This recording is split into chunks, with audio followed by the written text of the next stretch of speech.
Welcome. Well, you're at home with Jim and Joy, and you are an important part of our EWTN family. And we're delighted and glad that you have welcomed us into your home. You know, today we want to hear from you, so send us an email with a question or a comment to jimandjoy@ewtn.com. Well, today is Friday, and we have the second part of our show, wonderful conversation with Alan Migliorato, who is the author of a great book called The Manly Art of Raising a Daughter.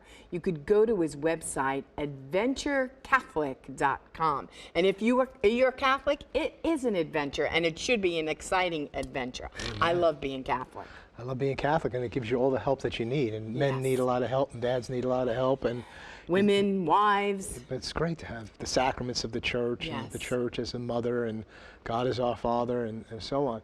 But raising godly daughters, Anna and Rebecca, our twins, and the blessing that they've been in our lives from very young times, seeing them.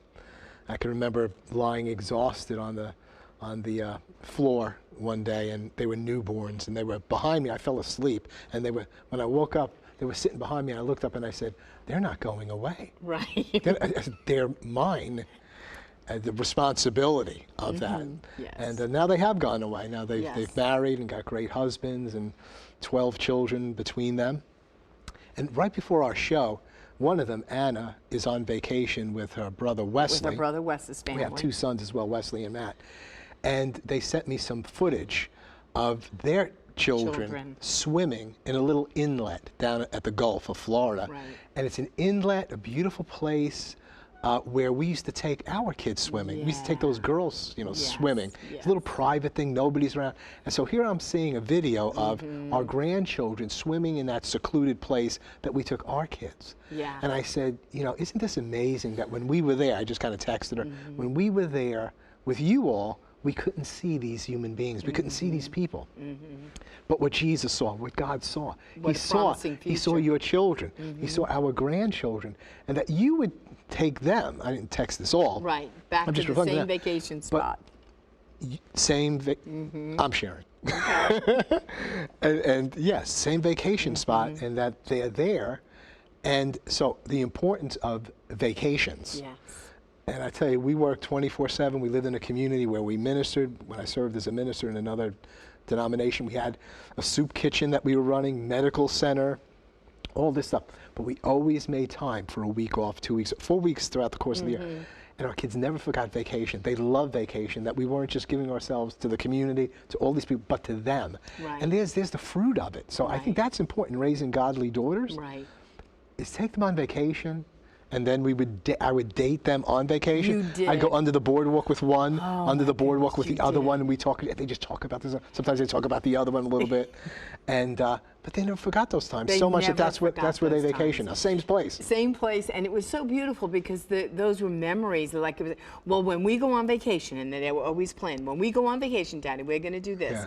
Because when we were home, life got so busy and so full, and then they all played sports, and they were everybody was just busy, and we knew that there was going to be times where we were going to separate and go away, and it was really very surreal to see them. I want to throw this in quick. I think I got a second. We took a sabbatical, and we went away for a number of months. We traveled in the church van, and one of them finally said, "Okay, we're going to get out. We're going to get some." She wouldn't get back in the van. Right. I said, "Come on, let's get back in the." She goes, "I'm not getting in the van." Well, we were like, I don't know, like 10 hours in the van one day, and she just had a snapping moment, and she just said, "Daddy, I'm not getting back in that van." So there were times where it's not just under the boardwalk. You will get back in the van. Get back in the van. We have to return from Canada. The Manly Art of Raising a Daughter. We'll be right back. There's plenty more to come. Please don't go away.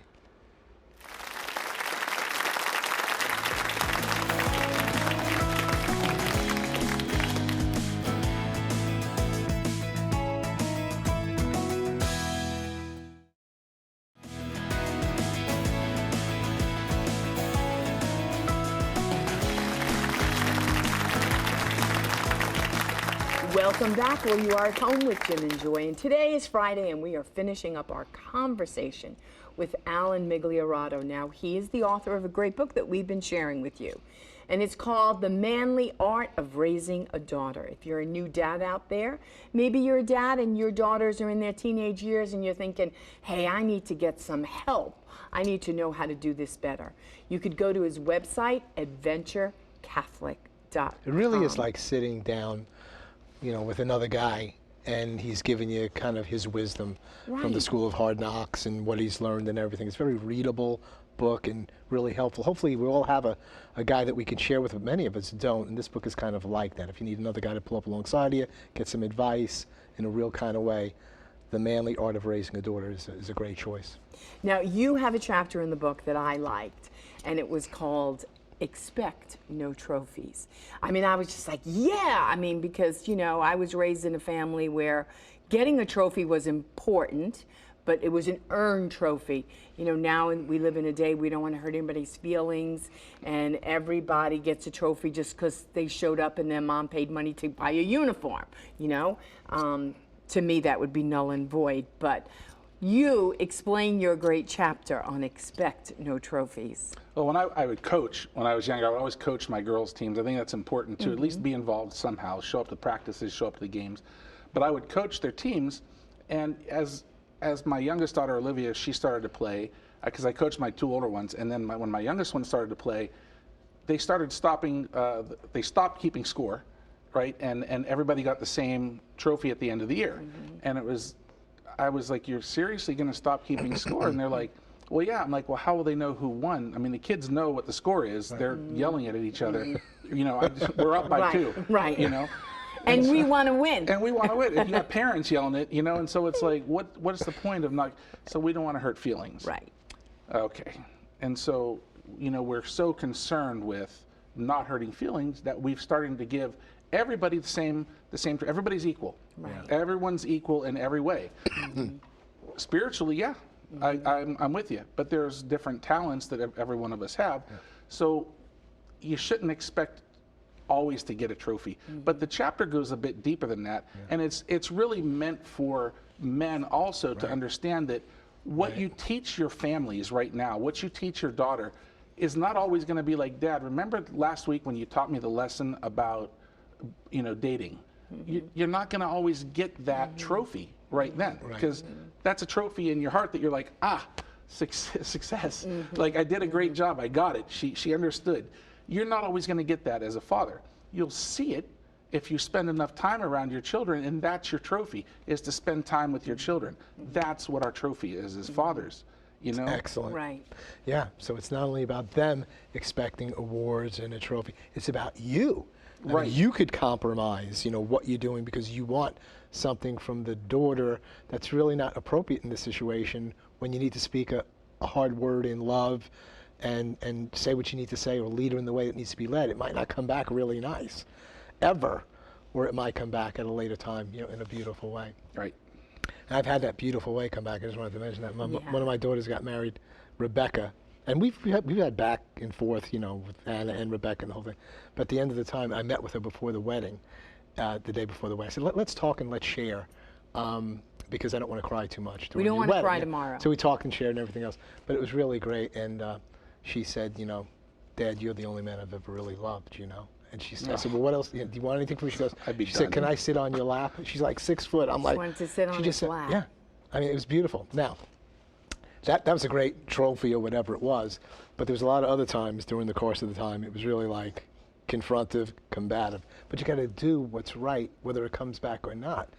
And I guess that's what the Holy Trinity has done for us. When we have problems with our kids, I said, Joy, do you think with Adam and Eve and all the problems that the Holy Trinity had, that they're going around and say, gee, I wonder what happened. What did we do wrong that the kids turned out this way? Like, we tried to give them everything and talk to them in the cool of the evening and everything. Look what we get. But they kept on persevering, right? Well, parenting isn't for wimps. We know that to be true. And there are times when you have to say the hard thing because you love them, right? And you have to say, no, this isn't going down in my house. This isn't, you got to be hard with them. And that's when you really know, you say, it's not important that we don't need to be friends, right? Nobody needs to be a friend here. I don't need my kids to be my friend. I'm your parent. I have a job. I'm to disciple, I'm to train you up, and I'm to present you off to God. Now, you had another great chapter in there about social media. Tell our family at home your wisdom on social media. So I was doing an interview not too long ago, and they were asking very leading questions, you know, and it was kind of like, well, you want me to answer it this way, but I got to answer with the truth, and so I'm going to answer with the truth. And one of the things that they asked was, don't you think that kids should just not have phones? No, I don't believe that. What I believe is that they need to be taught how to be responsible with them. I myself didn't realize how much time I spent on social media. Let me just give you a hint. It was muscle memory. The first day when I decided I'm getting off social media, I got to a red light and I'm reaching for my phone and I'm like, what am I doing? Because I've deleted the accounts. I'm not on, I have my employees that are on for my business, but I'm not on social media personally. It was amazing. Like in 1 month, I wrote this book. I wrote this book in 1 month. Because you had time. Because I had time. It's amazing what you can do with that time. If I was, this is a scary number, but I, for a week, averaged out how much time I was spending on social media. It was about 2.5 hours a day, right? Here, 15 minutes here, 20 minutes there. You go to the bathroom, you're on, you know, you're checking Facebook, you know, you're at your lunch hour, you're checking it. That's 1/10 of my day. So in 10 years, since I've been on social media, I wasted a year of my life on social media. Right. I don't have that much time. Right. You just don't know. And so what could I have done with that year being productive, spending time with my daughters? As I stopped and I told my daughters, the day that I told my daughter I was getting rid of all my social media accounts, she got her phone and I'm like, and now you're completely ignoring what I'm saying. She goes, no, I'm getting rid of like 3 of these accounts. She's like, if you can do it, you know, you're gonna do it, I'm gonna do it too. Like I can just get off of these, I don't need the Twitter or Twitface, whatever it's called. Whatever, you know, whatever they're on, she got rid of a few different accounts. You know, and it's important because that's the way that they connect, but not overdoing it. You don't wanna be drained by well, the anything. scriptures tell us everything in moderation. Right. I mean, even when we started with social media, I'd say it gets 15 minutes of my day. That's about it. If more than that, it's over and done. Because it gets scary how, like you said, all of a sudden I'm spending 2.5 hours. It's a year of my life. Like, what am I doing? And checking in on people who don't even give a flip about you. Right. You know what I mean? It's like, but meanwhile, you're here, and I'm here, and my children are here, and we need to interact and have a relationship. How does social media fit or not fit with the meal? You have another section on the meal. So speak about them both. The meal, what is that about? And then social media and the meal. Well, first of all, I know it's hard to believe, but I love to eat. Well, you're Italian. Yeah. Looking thinner as the camera's taking off 10 pounds. It's so important. I mean, when we have a meal as a family, right? And every night, like somebody's coming, my daughter's coming home from work or my you know, whatever they have going on, we're gonna wait. Let's wait till you get home, unless you're gonna be really late, and then I'll sit with you while you eat. But TV goes off, phone, don't even look. If you look at your phone, it better be Jesus texting you and say, how's the chicken? Right. Because you better not be texting while we're eating. Like, you're not doing that. Let's have some FaceTime. So when you have mealtime with your family, these are important times where they're gaining, you know, confidence. They're gaining that foundation of, even if this is the hour during the day where I get to catch up with you. Yeah. This is about 2 weeks ago. My youngest daughter, Olivia, says to me, she goes, what did you do to us to get us to tell you about our day? She's like, when we sit down, she's like, I don't know what happens. She goes, I start telling you about my day. She goes, and I'm just, I feel bad if I forgot something. Like, I want to make sure I tell you everything about my day. And I'm like, yeah, that's a lot of shock therapy when you were younger that you don't remember. But in all seriousness, you know, this is why. This is what we do and why we do it, because what else is there? What else is more important in life than raising your family? Right. Yeah. But, you know, it's a really sad indictment on a generation that does not know how to have a conversation. Right. And our children, thank God, we were able to raise our children without social media. And it just wasn't there, you know. We didn't even have a cell phone, you know. It was, can you imagine? They laugh at us now, but it was really true. But now when the grandchildren come along, you know, there's a basket. Drop your phone. Nona done cooked a great meal for you, and we are going to have face to face. We're going face to face with this. But you have to teach that. They don't know how to have a conversation. And where are they going to learn that if they're not learning it with the people they love at the table where they can have a conversation? And it doesn't always have to be a hard subject. It's just easy, light talk sometimes. Sometimes it can get to a heavy subject, but you have to know how to have a conversation. Yeah. Right? And this goes back to the expect no trophies, because what you just said, you put your phone in the basket, right? You're not going to see that trophy. God willing, you will someday, but your grandkids someday, they're going to have kids that they're sharing that information with. Right. That's a huge trophy for you for the future, for your family. Right, right. You know? You have 3 daughters. 3. Okay, so share with us about your dating time with them or alone time with them. How has that worked out over the years? What do you do? So I was reading, not too long ago, a really strange article that said, don't take your daughters on dates. And I'm thinking, is this guy crazy? And I'm thinking, please let this just be a really good catch. Yeah. That this is a good hook for me to read this article and it's going to be completely backwards. Nope. He was saying, it sets them up for unrealistic expectations. I emailed him probably 30 times. I never got a response, but you absolutely have to take your daughters on dates to set those expectations. Go spend one-on-one time with each of your kids one-on-one alone so that they tell me about your day. I love you. I'm taking time that we can't get back to spend time with you, and you're taking time, whether you feel it's forced. I love you and I'm going to spend time with you. I care about you. I love you. I want to know everything there is about you. You're important enough to go ride go-karts or go have sushi together or go sit at the park and feed the ducks or laugh at somebody who can't roller skate the right way. I mean, whatever. Whatever. But I think about that conversation when my youngest son was a little guy and we were driving to school. We didn't talk. He knew all the lights. He knew the number of lights from our house to his house. And we would just sit in the car and hold hands and drive. And just drive. And then when he was getting out the door, he would kiss me. Now all his friends were there, and I said, you don't have to. I mean, but we do kiss, And he said, Mom, I'm kissing you. And that boy, till this day, like when he was off in college at a college scholarship, all the football players were walking by. We were in the lobby, weeping, crying, holding each other. And Jim goes, he's not going off to war. We're gonna see him next week on the football field. Right. But it's all those years that you built and you built and you built. It doesn't go away.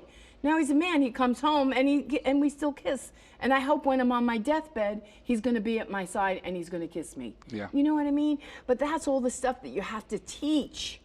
Because those are the people that you want around you. Those are the treasures. Those are the trophies. You can say, this is visible evidence by God's grace and mercy.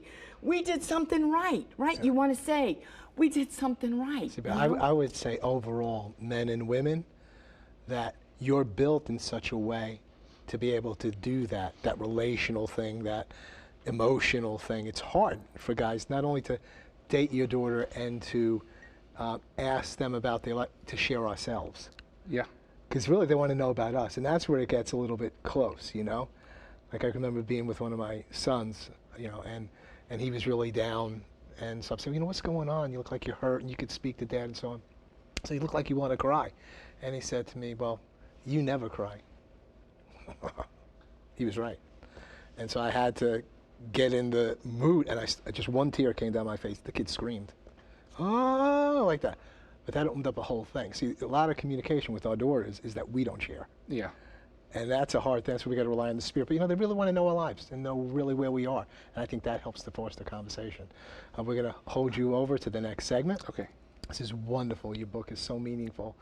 The Manly Art of Raising a Daughter for Every Man Out There. AdventureCatholic.com. Plenty more to come. Don't go away.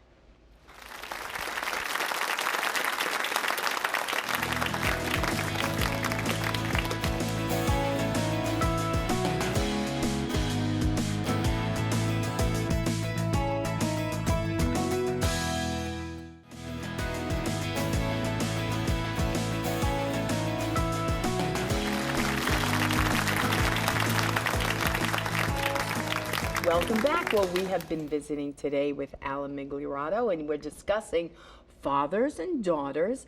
But before we wrap up our conversation today, we're going to check in with Joan Lewis, who happens to be in Rome. Now, Joan, you have some memories of your own father that you'd like to share with us. Well, Jim and Joy, it's always good to be back with you in the week, and I love your topic for today, advice on raising daughters. This is very timely because, of course, this coming Sunday is Father's Day. Now, in his book, The Manly Art of Raising Daughters, Alan says, "Our Lord and Satan are in a fierce battle for the soul of your daughter. If God is to win, you must do your part as a man, leading her to the Good Shepherd as he leads us all. You've got to stop being an overworked, out-of-touch father and become the firm but gentle leader of your home." And you know, those last words about being a firm but gentle leader, I couldn't help but think right away of my dad. He was all of the above, and he had 5 wonderful sisters, and he married an even more wonderful woman, my mother. So he was well equipped to raise a family of 4, including 2 daughters, my sister and myself. Now, Dad did work long hours with his own dad, but when he came home, his time was all family. He had time to play with us and help us with our homework and just talk to us and listen to us and also tell very funny stories. Dad was an engineer, and he was a great repairman. And frankly, one of my earliest memories is when I was like barely a toddler, having learned to walk. I adored my dad, and I'd follow him all over the house as he would build things or repair things. And another fond memory I have is spending time with him on an occasional Sunday when he'd have to go to the plant. Did I want to come with him? I said yes. And in the car, as we would drive to and from the plant, he would teach me songs. And by the way, he was a great musician. Dad was a great listener and a great teacher, and mostly by example. In addition, last weekend at the award ceremony at my university, I told everyone present that I got my PhD at a very young age. My PhD from my parents. PhD, passion, hard work, and dreams. And Dad exemplified all of those. And just before I leave you, one more memory. I have a beautiful one of my dad and the letter he wrote me on my 21st birthday when I was overseas studying French. He told me how to be a woman, how to be feminine. He urged me to always dress beautifully, to think of others, to use my voice in moderation as I was speaking. And he even ended the letter with advice on how to use my eyes. It almost sounded like this is a teaching lesson in how to flirt. So, Dad, thanks for those stupendous memories, amazing years, and happy Father's Day to all of the dads who are listening and those who are with their families now. God bless. Joan, what your father put into you happened, and it's a beautiful sight. God bless you, dear. Thank you for your precious sharing as we near Father's Day. So, Alan, we just have a couple of minutes left. I mentioned earlier that your book is like sitting down with somebody. You can't see the person, but it's just very, now I know the person, because you write the way you speak. So do you go out to speak with others? Tell us how people can connect with you. Sure. What you do. The best way to get in touch with me for any kind of speaking engagements or for questions about the book, or if you want to disagree, I mean, I'm here, is to go to adventurecatholic.com. And that I'm happy to come out and do all kinds of, I do retreats with Adventure Catholic. We do parent-teen retreats. Doing next week, I have a whole week where I'm taking a bunch of teens out to the woods. You said and going camping. Teen retreat? Yeah, teen and parent. We together? Together. It's fantastic.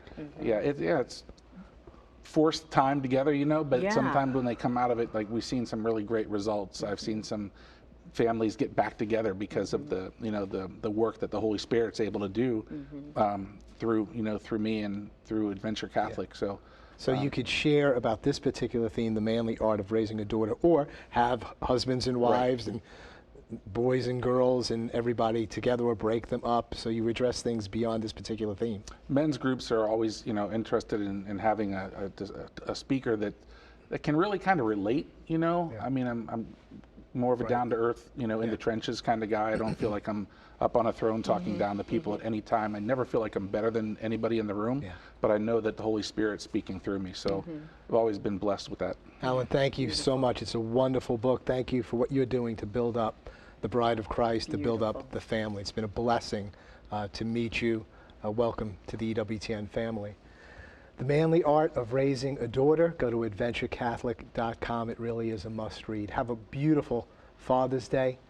Appreciate your fathers. Love your fathers. Forgive your fathers.